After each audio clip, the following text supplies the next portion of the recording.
Mais acte manqué, c'est quelque chose que vous voyez souvent, ça? Des Ben gens oui, qui ben, font j'ai été exprès impliqué. pour,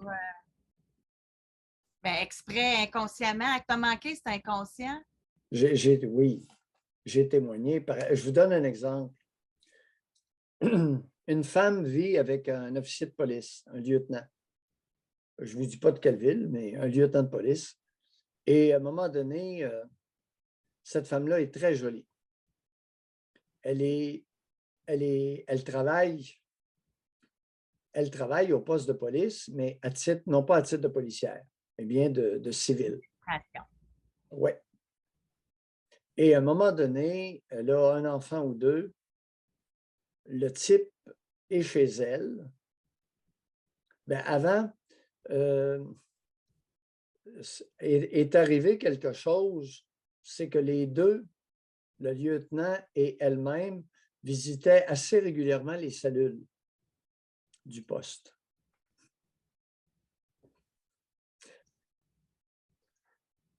La relation a continué. Ce n'est pas une relation d'abus. Et à un moment donné, pour des raisons que j'ignore, je ne me souviens pas, elle avait préparé du spaghetti qu'elle avait fait elle-même, sert au gars, un jack de 6 pieds 2 pouces, une assiette de spaghetti. Il la pogne, puis elle vire à l'envers sur la table. Puis après ça, il lui sac une poussée. Elle tombe sur une lampe, le globe, l'ampoule casse, elle se coupe à la main et se retrouve dans un état de bouleversement intérieur. L'enfant ou les deux enfants ont été témoins de la scène. Le lendemain, elle s'en va dans un magasin, un grand magasin, et prend un petit napperon d'à peine quelques dollars, passe à la caisse et ne paye pas le napperon. Quelqu'un l'a vu, l'interpelle, puis il dit, vous n'avez pas payé le napperon. Non, pas payé le napperon. Alors, elle est accusée de vol et compte tenu qu'elle travaille comme laïque dans un poste de police, elle fait face, évidemment, à un congédiement parce qu'elle aura un dossier criminel. Et moi, d'aller témoigner devant, c'est une instance administrative, là. Je ne me souviens plus qu'est-ce que c'était. Je ne me souviens plus qu'est-ce que c'était comme. Et je suis allé témoigner. Le président du tribunal administratif a retenu mon témoignage à l'effet que cette femme-là était dans un état de bouleversement important et pour des raisons qu'on ne comprenait pas totalement à l'époque, elle a apparemment volé le napperon de. C'est un napperon c'était moins de 6 qui lui faisait perdre son emploi, un ou deux enfants. Suite à la scène, imaginez-vous donc que notre gorille n'a pas voulu venir témoigner. Et le président, compte tenu que le gorille ne voulait pas témoigner, le président a compris.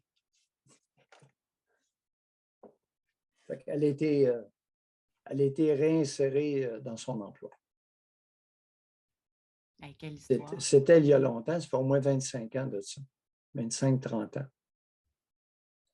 Mais comme acte manqué, c'était ça. J'en ai eu d'autres. Le juge Mignot, c'était pour d'autres raisons. Lui, c'était pour des. Il faisait de la fièvre.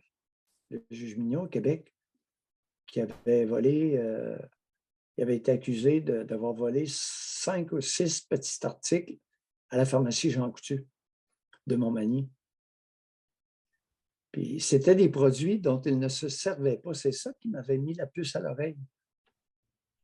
Mais il y avait des événements pas comiques comme, écoute, La femme, c'était un cas. Guy Bertrand avait travaillé très fort dans ce dossier-là.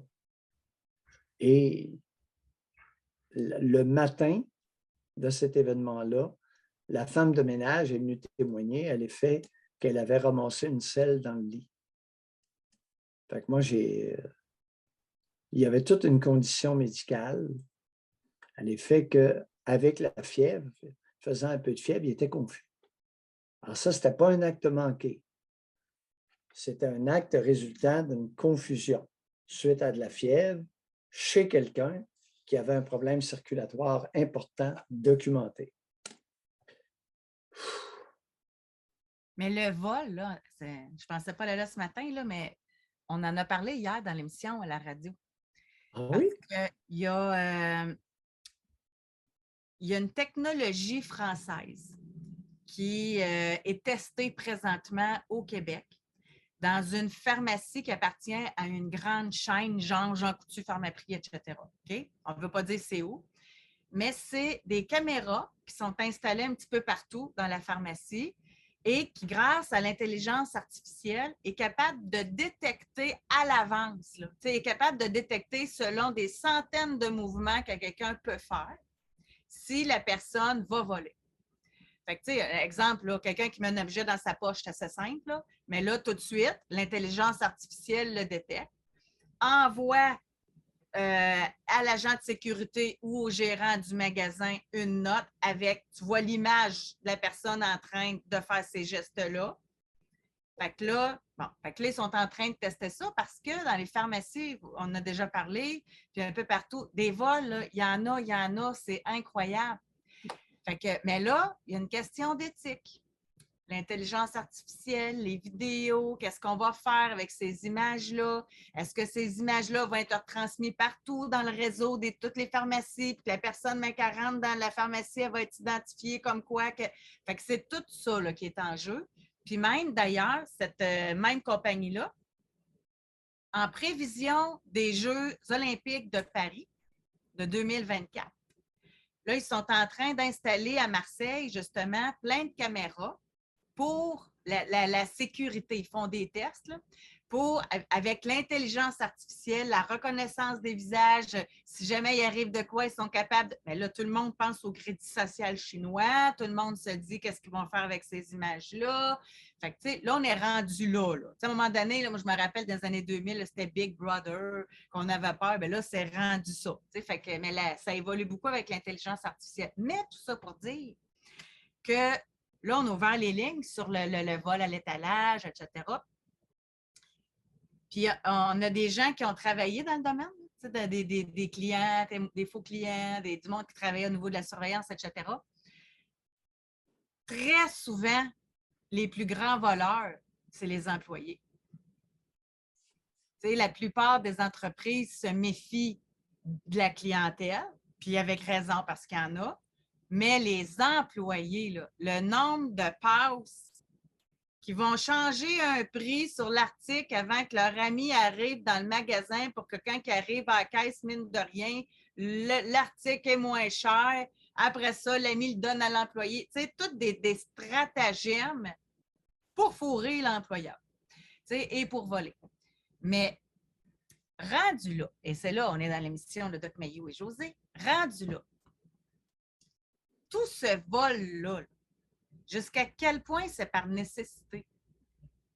Ou c'est pour faire payer l'employeur parce qu'il n'était pas correct dans telle situation, ou par acte manqué, ou par un problème de santé mentale, ou c'est quoi la kleptomanie? Là?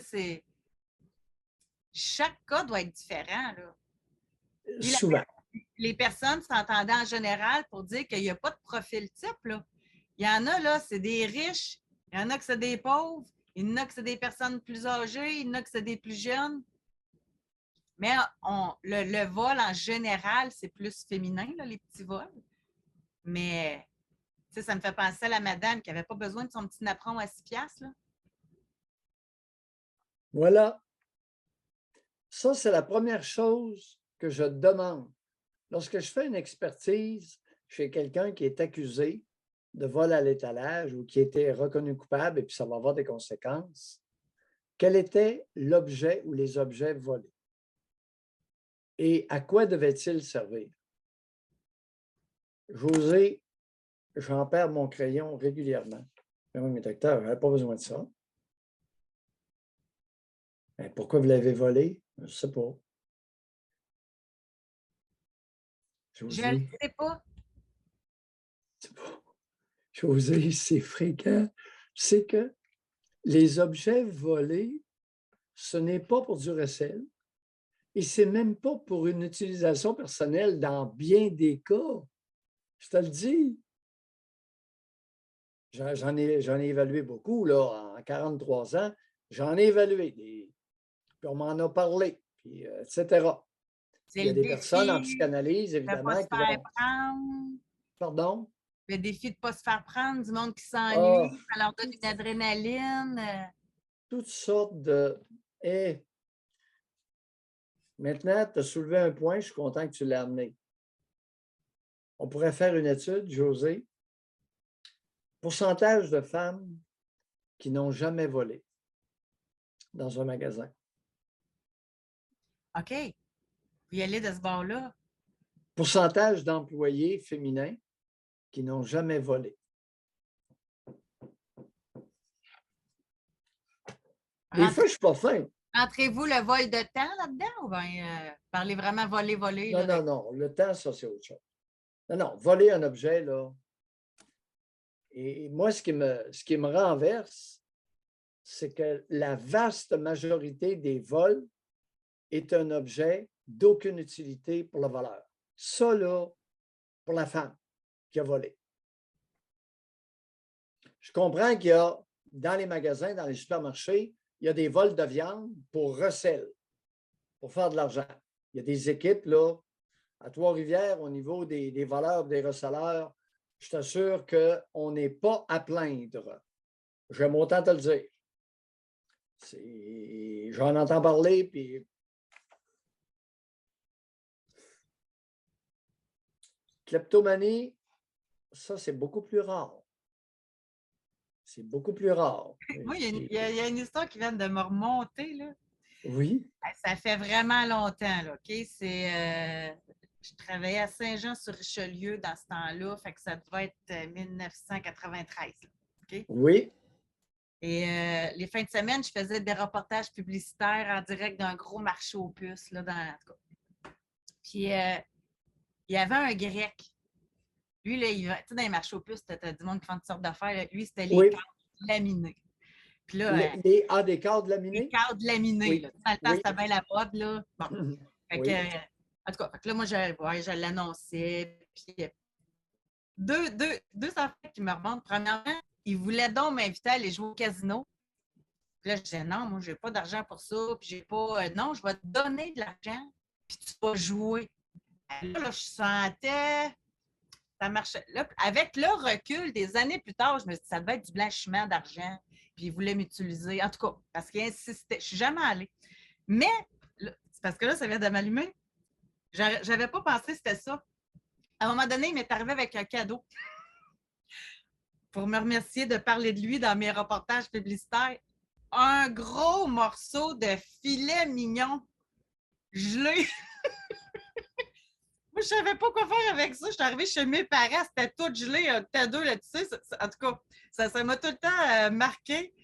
Mais pourquoi il m'avait donné ça? Il devait en faire le recette, il devait en faire, puis là, il avait pogné un gros morceau. Pourquoi tu offres un gros morceau de filet mignon? Je ne sais pas. Ben, peut-être qu'il J'avais avait pris, acheté merci. aussi. Fait que je te parti avec mon filet mignon chez nous. Mais, C'est un beau cadeau. Écoute, oui, dans ce temps-là, ça valait cher, là. Même encore aujourd'hui. C'est spécial, hein? Mais là, je me disais, là, c'est pour ça que j'allume là, ça devait être du recel. peut-être, mais on n'est pas convaincu, là. Dans quel groupe d'âge, ton grec, à peu près? Lui, il devait être mi-trentaine. OK, je ne sais pas. C'est difficile. On a trop peu d'éléments. Non, ça se peut que tu aies raison, mais ça se peut que En ce tout cas, soit. j'ai allumé là-dessus, là. C'est que c'est possible qu'il y avait un ami grec qui avait un restaurant et qui lui vendait de la viande au prix coûtant ou qui lui a donné quelque chose en retour d'un service ou je ne sais pas. Ça peut être n'importe quoi. Parce que les Grecs se tiennent beaucoup entre eux. Ouais. C'est correct, je n'ai pas de problème avec ça. Ah ouais. Comme les Italiens se tiennent beaucoup entre eux. Oui. Parce que mon père brossait les affaires avec des Grecs et des Italiens. Et lui n'avait pas de misère à entrer en contact, mais moi-même, quand j'allais avec mon père, je voyais, j'étais témoin qu'entre eux, j'en ai rencontré plus tard qui avaient partie des commerces entre eux. Puis ils sont très loyaux entre eux. Mais ils étaient très corrects aussi avec mon père puis mon frère. Mon frère avait continué le commerce d'animaux avec des Italiens puis des Grecs, surtout des Italiens. Puis mon père commerçait aussi avec des Juifs. Ça, les Juifs, c'était différent. Alors, la loyauté, là, il fallait qu'il y ait un moyen de pression parce que le Juif était rat. Et mon père en avait dompté un. Il avait fait à croire qu'il y avait des animaux qui étaient déjà tous ramassés, prêts à être expédiés à Montréal pour être abattus. Tu sais. Et puis, il y avait le Juif lui avait offert un prix trop bas la livre, croyant que mon père serait en difficulté parce que les animaux attendaient pour être abattus et doivent être abattus. Ça partait du lac Saint-Jean, là. Il y avait le transport. Mais mon père, lui, tous ces animaux, il les avait dans sa tête. Il savait où les animaux étaient chez les cultivateurs. Il ne les avait pas ramassés encore. Fait qu'il offre et il parle de, bon, mettons, j'ai 175 parts, puis 45 veaux de champ, etc. Tu sais, qui mettaient sur train dans des wagons à Normandin pour être envoyé à Montréal. Puis il dit, j'ai ça de ramasser, comment tu me donnes la livre? Fait que là, le Juif, il fait un prix, il dit non. Fait que là, le Juif dit non, ça va être mon dernier prix. Boum!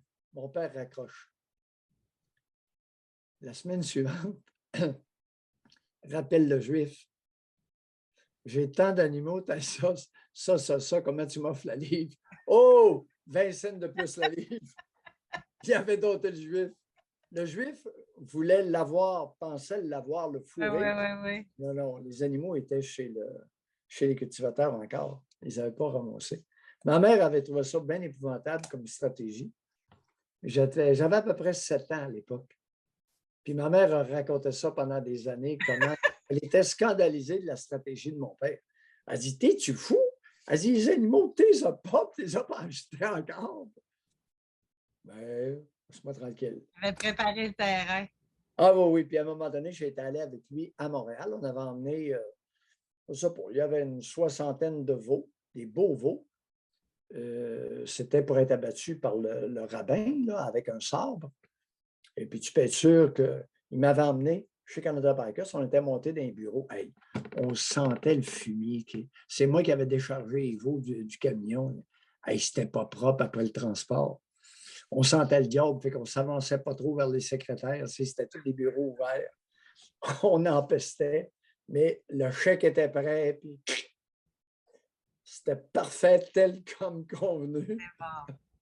Il s'était fait d'une réputation, non, on ne faut pas ce gars-là. Sinon, on n'aura pas ces animaux. C'était vraiment intéressant. J'étais là, j'étais témoin. Je me rappelle encore, j'étais bien conscient, puis c'est moi qui avais lavé le camion. Je devais avoir à l'époque 13 ans, 14. Et c'est moi qui avais lavé le camion avec un jet de pression, un gros tuyau à l'eau chaude. Puis qui avait tout nettoyé ça comme il faut pour que ce soit propre. Mais c'est sûr que j'avais de l'eau après moi, puis ça devait empester le diable. Moi, je ne me sentais pas. Ah mais... Disons qu'on se faisait discret. Je me faisais discret.